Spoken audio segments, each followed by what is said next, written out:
I genuinely feel that if you're going to try and deliver a big change, and that's what my experience was in the National Trust, there are really 4 things you have to do above all.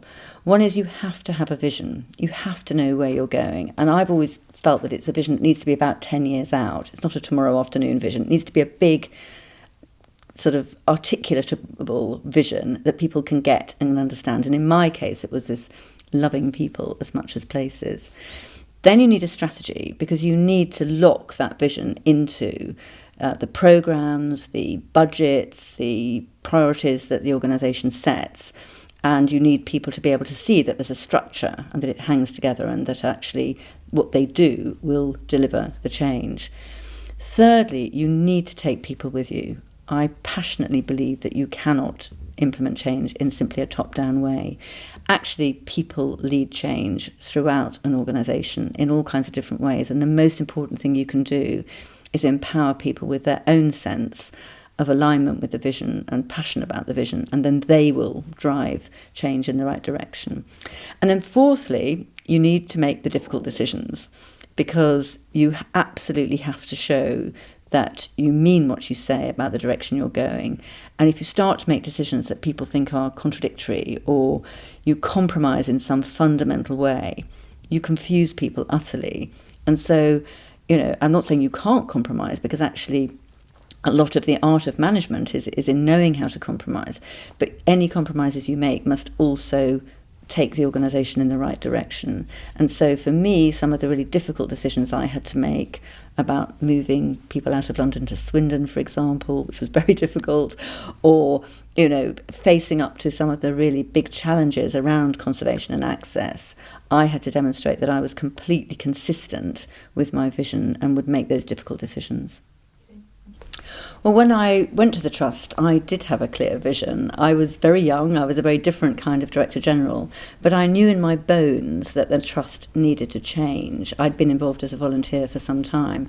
And in essence, to put it very simply, my sense was that it needed to learn to love people as much as places, because the Trust was fantastic at looking after places, brilliant at conservation, but it was very bossy. And there were lots of signs everywhere saying, do not touch, do not sit, do not walk on the grass, do not picnic on the grass. And it felt quite intimidating and quite austere. And so I really wanted just to make it into an organisation that loved people and made them feel welcome. That, of course, is much easier said than done, but that was my vision throughout. So presumably you achieved that because membership increased enormously during your time there. Yes, membership increased enormously. It went up from 2.7 million to 4 million, which everybody was amazed by. Everyone had said, it's maxing out, it'll never get beyond 3, it'll never get beyond 3.5, and lo and behold, it's still growing. But I think it's about much more than membership, because what I was really after was a word that isn't very often used in sort of management or business, but was love. Because the National Trust can't survive without millions of people wanting to be members, wanting to visit, wanting to support us. And I felt that it was really important to engender that sense of love. So actually, just as important as the membership growing was the visitors growing, and was what people said about us as an organisation. And what was very interesting was quite early on we did some work looking at the way people described us, our members initially. And they said lots of very good things about us, that they admired the National Trust, that they thought it was a very respectable and respected organisation, that we were very good at what we did. But actually, when we said, do you like the National Trust? They said, well, we feel we have to be on our best behaviour. And so my most important goal was to change that dialect, so that when we asked people many years on, did they love the National Trust, they said, yes, we love it, and we couldn't live our lives without it. And that was really what I was after. Well, the National Trust is not primarily a campaigning organisation. Its main job is to look after beautiful places forever for everyone, as we say. And there is necessarily a sort of defence of the countryside, defence of heritage, defence of beauty that goes with that. But certainly in my early years at the National Trust, I would have been very reticent to sort of man the barricades and to go out and campaign. But what was really interesting was in my last few years, not only was the Trust becoming an organisation that people did feel really passionate about and where there was huge support, but the pressures on the countryside were increasing too. And two things happened in my last year. First of all, the government published plans to sell off the public forests. And secondly, new proposals for planning, the National Planning Policy Framework, which was basically a document which was relaxing planning controls. And people were very frightened that it would mean that all the things that we'd worked to defend over the years would be thrown out of the window. And so with the trustees, and it was a very carefully thought through proposition, we decided we should campaign. And what was absolutely extraordinary was the way it took off. And I think it wasn't just because it was the National Trust, although it was partly that, but I think we just unlocked something in the wider public. And so people were actually coming to National Trust properties to sign the petition, people who'd never been to National Trust properties before. I was being stopped in the street and on trains and people saying, Fiona, keep going, you're speaking for us all. And it somehow sort of hit the national zeitgeist. It felt like it was a job that needed to be done. And quite extraordinarily, we won the campaign. Now, there's more to it and more pressures still mounting. But it felt that the National Trust could exercise a leadership role, could stand for what people really cared about. Yeah. Well, what I always used to say about the National Trust was that everybody had a view about it. You simply couldn't go out for dinner, you couldn't go out for drinks, you couldn't go to the pub at lunchtime without being assailed from all directions with views about the National Trust. So it's a wonderful thing, but it's also, people would get cross or have, contradictory views. And there are many different expert interests in the National Trust as well. There's the whole land holding and land management side, the protection of the coast and countryside. There's also the protection of the houses, built heritage, art, architecture, the extraordinary collections. There's the desire to be green, because as an organisation looking after places forever, you wanted to be as sustainable as we could be. And there were also huge potential contradictions between very large numbers of visitors and the protection of very precious interiors of houses. And so all the time one was walking a kind of tightrope to manage those different views and to manage contentious and opposing opinions. But what I found, which was very, very clear to me very early on, is first of all, you cannot please everybody. And so there is no point in trying. There's no point in trying to find a sort of middle path because you end up being nothing. You end up trying to sort of be neutral.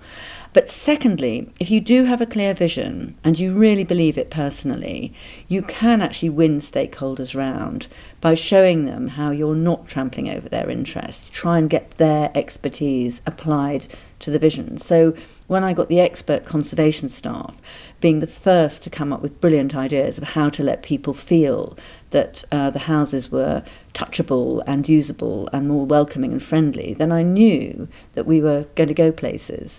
And so I really worked hard to win people's support for the core proposition of being as passionate about people as about places, and then getting all the expert opinions from different purposes to work together to find solutions. Well, internally, was everyone behind you from the start, or was that quite hard to... Right from the start, it was my vision was really quite contentious. First of all, because the Trust was absolutely, rightly in many, many ways, completely driven by a conservation ethos. And I can remember there was a conservation handbook which was this thick of all the expert things you needed to do to look after places. And really, it didn't tell you much about the people side of it at all. And there was a very strong culture that people were the problem. That was one thing. The second thing was also early on in my time at the Trust, I was implementing a major change programme which was around staff restructuring, saving money, moving us out of London, doing some governance changes which were very contentious. And I can tell you the first 5 years, the negative press I got was absolutely phenomenal. And if I ever feel in the least smug, I just go and look at the files of press cuttings saying what a dreadful person I was and how terrible the things were that I was doing to this revered institution, and I certainly feel very humble. But it worked, and so after about 5 years it all started to turn around, and I've got nice sort of positive press coverage in the later years, but it was very, very hard at first. So how did you cope with the negative press? Did you just literally ignore it, or did it upset you? Oh, well, I'm not strong enough to just ignore it. I did find it hard, but I suppose right from the beginning I'd had this very strong sense about what I was trying to achieve, and I believed in it. And there were, even though there were critics, there were also many people who also believed in it. So there was a kind of core band of us who, people who would we would nurture each other and look after each other. I was very often the kind of focal point of discontent, but actually I was very determined, and I kind of knew just in my bones that it was the right thing to do, and that sustained me throughout. So in a way, I decided from the outset to lead from the front, actually. I knew I had to win people's support. It was never a command and control kind of situation, because charities aren't like that. And it's a very people organisation. It's one full of passionate, expert people. And so I knew I would have to persuade them, and that I couldn't sort of go about knocking heads together. So I just set out to have huge conversations with people up and down the country, all kinds of staff of all different backgrounds and perspectives and expertise, with our volunteer community. There are 76,000 volunteers in the National Trust, and they all have views as well. And actually just through persuasion, through debate, and then ultimately, my takeout tonight will be about the sort of formal management mechanisms I used as part of that role to instill, systems and processes to actually turn the wheels and make change happen.